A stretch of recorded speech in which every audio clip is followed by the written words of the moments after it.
আমরা তো আজকে এক্সিবিশনটাতে আসলাম, যারা গুমের ভুক্তভোগী পরিবার আছেন, সন্তান আছেন, ওয়াইফ আছেন, তাদের সাথে কথা বললাম, দেখলাম। এবং রাষ্ট্রীয়ভাবে যে এই অপরাধটা তো অনেক বছর ধরে হয়ে আসছে, খুব সুনির্দিষ্ট পদক্ষেপ নিতে হবে যাতে করে যে অপরাধটা হয়েছে সেটা সুষ্ঠু তদন্ত বিচার হয় এবং ভবিষ্যতে যাতে কোনো নাগরিক এইভাবে সাফার না করে। সেখানে সুনির্দিষ্ট 3টা পদক্ষেপ আমার মনে হয় নিলে নেওয়া প্রয়োজন। একটা হচ্ছে স্থায়ীভাবে একটা গুম কমিশন তৈরি করা।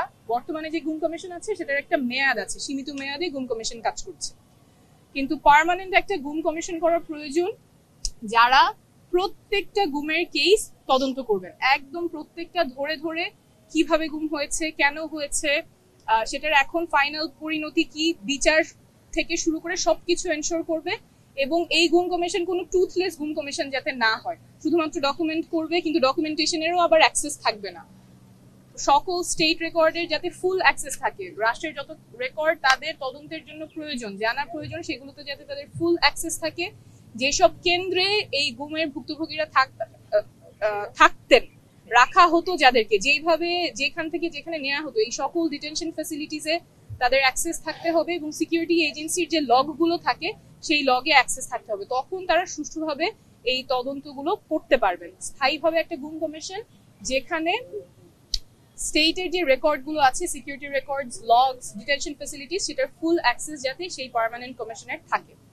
দ্বিতীয়ত, এখানেও আমরা অনেকবার শুনেছি, আগেও দেখেছি যে গুমের এভিডেন্স গুলো, আলামত গুলো নষ্ট করার একটা প্রচেষ্টা ছিল।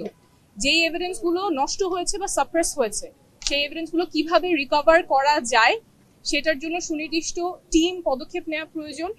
এবং যেগুলো হয়তো উদ্ধার করা যাবে না, সেটা কিভাবে নষ্ট হয়েছে সেই ট্রেইলটা এস্টাবলিশ করা প্রয়োজন।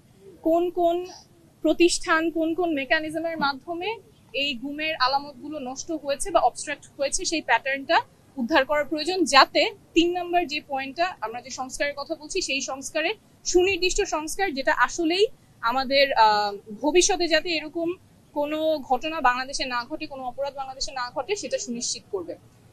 তৃতীয় পয়েন্ট হচ্ছে ইনস্টিটিউশনাল রিফর্ম। যেই সংস্থাগুলো, যেই প্রতিষ্ঠানগুলো, ডিজিএফআই এর কথা বলছি, র্যাবের কথা বলছি, এবং যা যা প্রতিষ্ঠান এখানে ইনভলভ ছিল, সুনির্দিষ্টভাবে যা যা সংস্কার হওয়া প্রয়োজন, যাতে করে আমাদের এই যে ট্রমা, এটা কিন্তু শুধুমাত্র ভিকটিম ফ্যামিলি না, পুরো দেশের জন্য একটা ট্রমা যে আমাদের দেশে এমন একটা ক্রাইম সংঘটিত হয়েছে।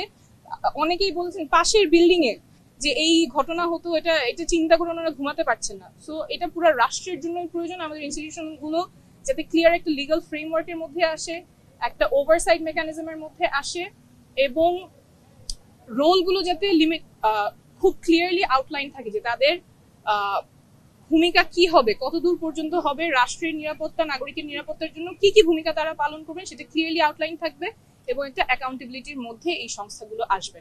সো 3টা সুনির্দিষ্ট কথা: পার্মানেন্ট গুম কমিশন যেখানে রাষ্ট্রের সিকিউরিটি রেকর্ড, ডিটেনশন ফ্যাসিলিটিস, সেটার অ্যাক্সেস তাদের থাকবে।